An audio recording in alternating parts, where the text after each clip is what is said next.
কানিজ রেসিপিতে সবাইকে স্বাগতম। আজ আমি আপনাদের তৈরি করে দেখাবো বাসায় বানানো 100% গাওয়া ঘি তৈরির প্রসেস।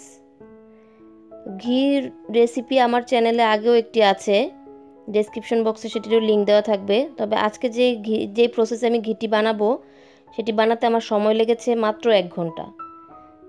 মাত্র 1 ঘন্টা সময়ের মধ্যে টোটাল প্রসেসটা আমি কমপ্লিট করেছি। এর জন্য আমি নিয়েছি ফার্স্টে মালাই বা দুধের সর, যেটি ছাড়া ঘি বানানো সম্ভব নয়। তা আমি এখানে মোটামুটি 10 লিটার দুধের সর জমিয়েছি। জমানোর পরে আমার এতখানি সর হয়েছে। আমি এটি ফার্স্টে ব্লেন্ড করে নিব। আমি ব্লেন্ডারে জারটি নিয়ে নিয়েছি। জারের মধ্যে আমি এখন সরগুলো নিয়ে নিচ্ছি।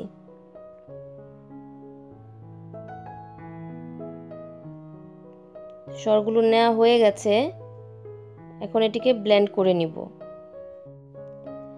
ব্লেন্ড করার জন্য একটু পানি দিতে হবে। এখানে আমি 3 টেবিল চামচ পরিমাণ নর্মাল টেম্পারেচার পানি নিয়েছি। ব্লেন্ড করা হয়ে গেছে।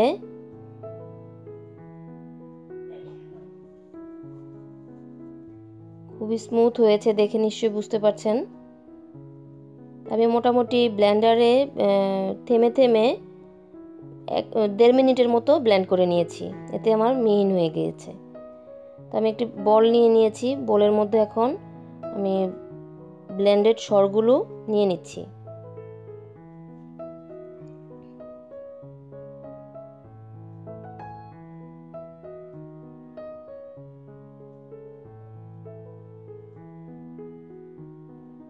সরগুলো নেওয়া হয়ে গেছে, এখন আমি এতে দিয়ে দিব বরফ ঠান্ডা পানি। পানিটা অবশ্যই আপনাদের ফ্রিজের ডিপে রাখা পানি হতে হবে, নর্মালে রাখা পানি হলে কিন্তু হবে না। এটা অবশ্যই একদম বরফ হওয়া পানি, এবং যখন আপনি ঘি বানাবেন তখন থেকে 1 থেকে 1.5 ঘন্টা আগে যে পাত্রে আপনি পানিটি ঠান্ডা করবেন বা বরফ করবেন সেটি বের করে রাখবেন, তাহলে আস্তে আস্তে গলবে। সেই ঠান্ডা পানিটা দিয়ে আপনাকে এই কাজটি করতে হবে। আমি এখন পানি দিয়ে দিয়েছি। পানি দিয়ে আমি সরটাকে ভালোভাবে ধুয়ে নিচ্ছি। এটা ধোয়ার উদ্দেশ্য হলো এখানে যে এক্সেস দুধের কিছু অংশ বা দুধ থাকে সেটা যেন ধুয়ে যায় বাটার থেকে। তো এখন যেহেতু একটু গরমকাল চলে এসছে, তাই কিন্তু বাটারগুলো বা মাখনগুলো এতটা হার্ড হয়নি। যদি শীতকাল থাকতো তাহলে কিন্তু এটা দেওয়ার সাথে সাথে, ঠান্ডা পানি দেওয়ার সাথে সাথে কিন্তু এটা একদম হার্ড হয়ে যেত। আমি একটু চেপে চেপে ভালোভাবে ধুয়ে নিচ্ছি মাখনগুলোকে।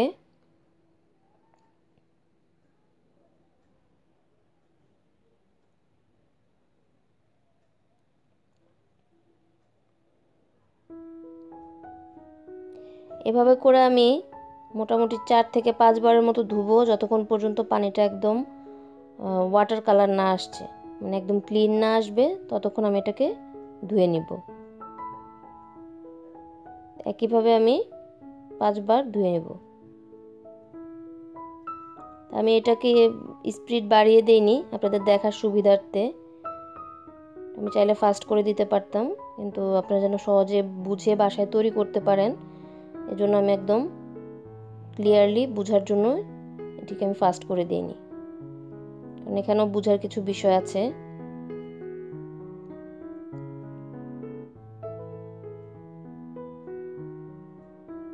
একবার ধোয়া হয়ে গেল। আমি যে পাত্রে সর রেখেছিলাম সেই পাত্রে নিয়ে নিলাম, যাতে করে আপনারা বুঝতে পারেন যে হ্যাঁ, এটা ধোয়ার পরে কতটুকু কমে। খুব বেশি কিন্তু কমেনি, আমার যতটুকু সর ছিল তার থেকে সামান্য কিছু কমেছে।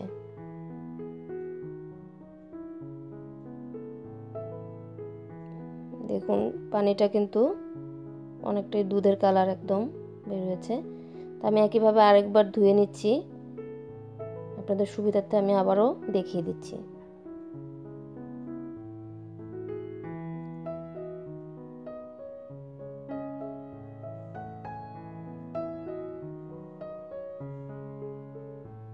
পানি খুবই ঠান্ডা।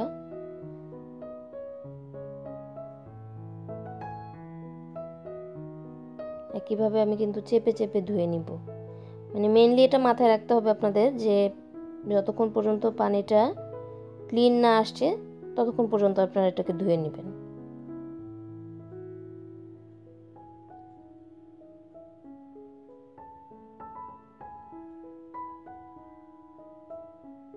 এই কাজটি অনেকে চামচ দিয়েও করতে পারেন, হাত দিয়ে করলে সুবিধা হয়। যার যেভাবে সুবিধা হয় সেভাবে করবেন।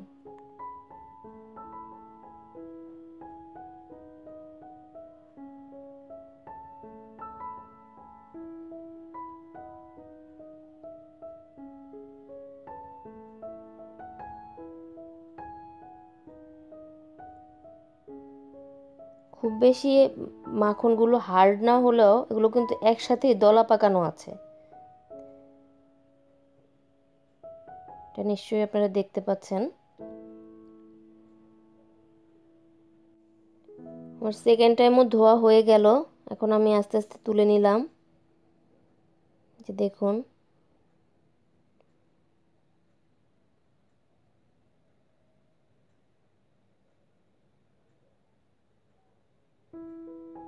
এভাবে এক এক আমি 5বার ধুয়ে নিয়েছি। 5বার ধোয়ার পরে আমার এই অবস্থা। আপনারা যারা মাখন খেতে চান তারা কিন্তু এই অবস্থায় এটিকে ফ্রিজে 2 ঘন্টা রেখে দিলে এই শেপে এটি শক্ত হয়ে যাবে। তবে এখানে আর একটু পানিটা ছেঁকে নিতে হবে। এখানে কিন্তু আরও কিছু পানি আছে, একটু সাইড করে এভাবে রাখলেই কিন্তু এক্সট্রা পানিগুলো আস্তে আস্তে বের হয়ে যাবে। পানিটা আপনি বের করে ফ্রিজে রাখলেও, আপনি যদি নর্মালে রাখেন সেক্ষেত্রে কিন্তু পানিটা একটু ফাঁকা করে চেপে রাখলে, একটু সাইড করে রাখলে কিন্তু পানিটা আলাদা হয়ে যাবে। তো আমি যেহেতু আজকে ঘি বানাবো তাই আর মাখনটা তৈরি করছি না আলাদাভাবে দেখানোর জন্য। তো যারা মাখনটা বানাতে চান তারা এইভাবে জাস্ট এতটুকুই প্রসেস, সেম প্রসেসেই করবেন। এই পর্যায়ে এসে স্টপ হয়ে যাবেন। জাস্ট এটাকে এইভাবে আপনি যে শেপ পছন্দ করেন সেই শেপ অনুযায়ী তৈরি করে আপনারা ফ্রিজে নর্মালে 2 ঘন্টার মতো রেখে দিলেই হবে। তো এখন আমি এটিকে চুলায় জাল করব। তো আমি পাত্র নিয়ে নিয়েছি, পাত্রের মধ্যে মাখনগুলো নিয়ে নিচ্ছি।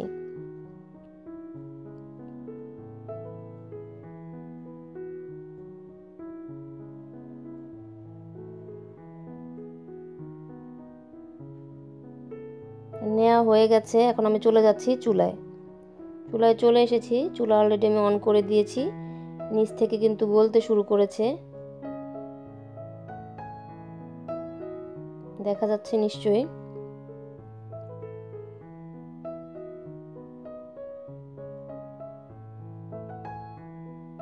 এভাবে আমি 4 থেকে 5 মিনিটের মতো রাখলেই গলে যাবে, যে গলে গিয়েছে।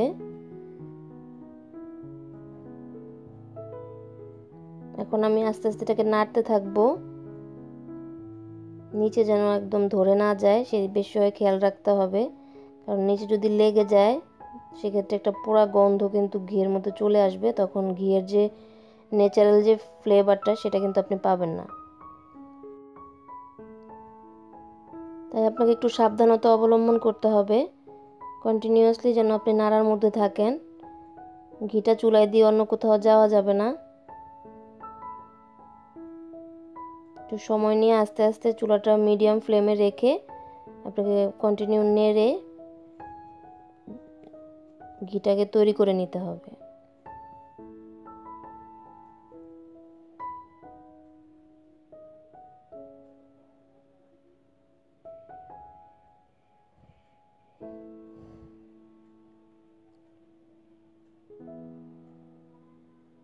মোটামুটি 15 মিনিট জাল করার পর টেক্সচারটা এরকম এসেছে।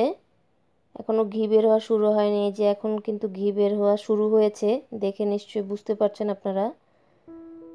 এটাকে তারপরে এখন নাড়তেই থাকতে হবে। আপনাদের সুবিধার্থে আমি একটু জুম করে দেখাচ্ছি। এগুলো কিন্তু সব ঘি, আর সাদা যেগুলো দেখছেন এগুলো আস্তে আস্তে নাড়তে নাড়তে নিচে জমে যাবে, আর ঘিটা তখন আলাদা উপরে ভেসে উঠবে।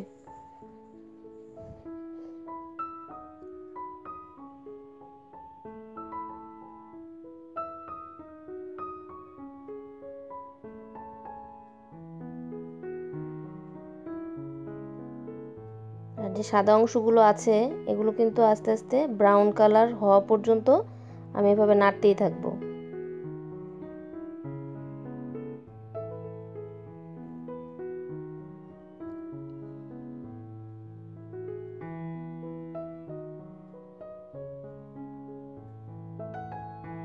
খুব সুন্দর ফ্লেভার কিন্তু বের হওয়া শুরু হয়েছে।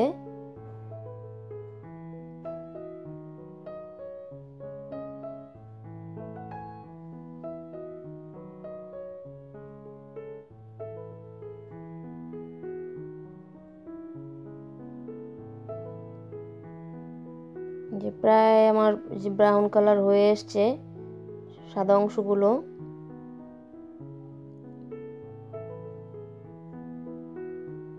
যে দেখতে পাচ্ছেন।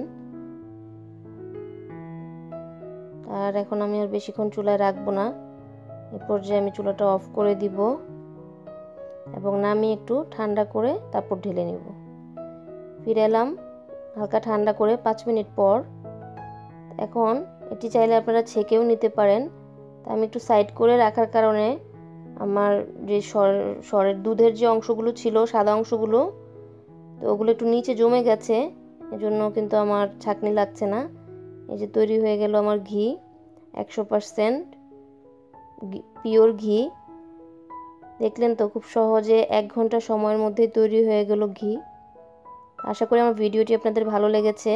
আমি একদম ডিটেলস দেখানোর চেষ্টা করেছি, একদম পারফেক্ট কালারও এসছে এবং খুব সুন্দর ফ্লেভারও পাওয়া যাচ্ছে। আপনারা অবশ্যই বাসায় ট্রাই করবেন। সবাই ভালো থাকবেন। আল্লাহ হাফেজ।